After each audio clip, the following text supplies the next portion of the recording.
Hello friends, welcome to my YouTube channel. આજે સવારે સૌથી પહેલાં જવારાનું પાણી બનાવી દીધું, ત્યાર પછી ચા બનાવી લીધી।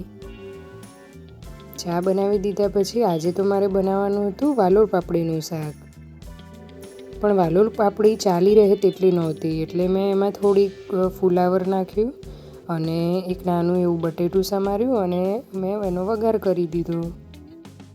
વઘાર કરી દીધા પછી એમાં મેં જરૂરિયાતના બેસિક મસાલા નાખી દીધા અને હવે થોડુંક નાનું અમથું ટામેટું નાખી ગરમ પાણી નાખી અને એને ચડવા દઈશ।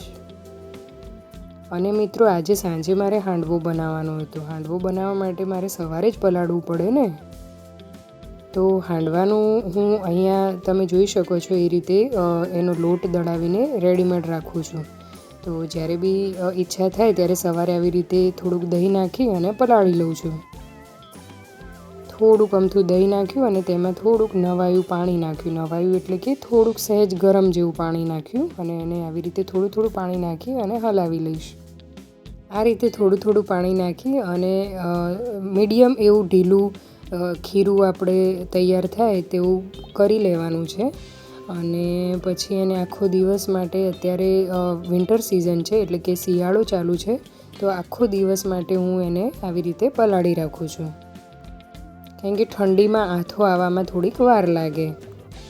બીજું કે આથો હું આવી રીતે નેચરલી જ આવે એવું જનરલી વધારે પ્રિફર કરું છું। હું બને ત્યાં સુધી આથો લાવવા માટે સોડા કે ઈનોનો ઉપયોગ ઓછો કરું છું। તો વાતોમાં મિત્રો, અહીંયા આપણું ખીરું તૈયાર થઈ ગયું છે। આપને મારો આ વિડીયો પસંદ આવ્યો હોય તો મારી ચેનલને લાઈક કરો, શેર કરો, સબસ્ક્રાઈબ કરો।